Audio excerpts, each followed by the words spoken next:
పాకిస్తానోడు తప్పుడు ప్రచారం చేశాడంటే ఒక అర్థం ఉంది. భారతదేశంలో తప్పుడు ప్రచారాలు ఏంటి? కల్నల్ సోఫియా మీదన కారు కూత కూసినటువంటి ఒక బీజేపీ నేత మీదన కేసు పెట్టమని మధ్యప్రదేశ్ కోర్టు ఆదేశించింది. It is good. దాంట్లో మతాన్ని చొప్పించినందుకు సైన్యంలోకి. అది పక్కన పెడితే దీన్ని అడ్డు పెట్టుకుని పాకిస్తాన్ వాళ్ళు, పాకిస్తాన్ని ప్రేమించే భారతదేశంలో ఉన్నటువంటి వాళ్ళు కలిసి కల్నల్ సోఫియా మీద నోటికొచ్చిన కారు కూతలు ఎట్లాగా ఆమె ఇంటి మీద ఆర్ఎస్ఎస్ వాళ్ళు దాడి చేశారంటూ ఒక ఫేక్ ప్రచారం తీసుకొచ్చారు.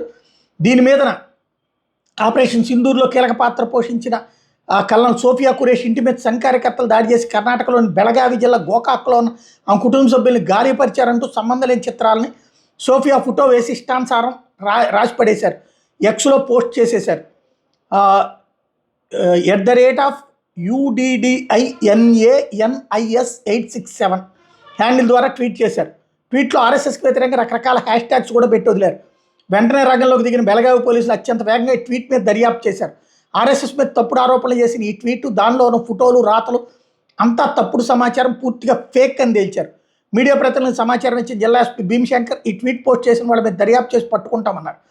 అనీస్ ఉద్దీన్ పేరిట వేసిన ఈ పోస్టు లొకేషన్ ఎక్కడ ఉందంటే కెనడాలోని బ్రిటిష్ కొలంబియా ప్రావిన్స్ అని తేలింది. 405 హ్యాండిల్స్ని ఫాలో అవుతున్నటువంటి ఈ ప్రొఫైల్కి 31 మంది ఫాలోవర్లు ఉన్నారు. ఇందులోని పోస్టులన్నీ పాకిస్తాన్కి మద్దతుగా ఉన్నవి. ఈ ఎక్స్ అకౌంట్ కవర్ పేజీలో పాకిస్తాన్ మొదటి governor general Mohammed Ali Jinnah, Pak army chief Asif Munir బొమ్మలోని ఆపరేషన్ సింధూర్కి సంబంధించిన మే 7న భారత దళాలు పాకిస్తాన్ పీఓకేల్లోని ఉగ్రవాద శిబిరాల మీద చేసిన సాహసోపేతమైన దాడుల గురించి మీడియాకు సమాచారం ఇచ్చిన బృందంలో కల్నల్ సోఫియా ఖురేషి కీలకమైతే ఆమె మీద ఈ తప్పుడు వ్యవహారం.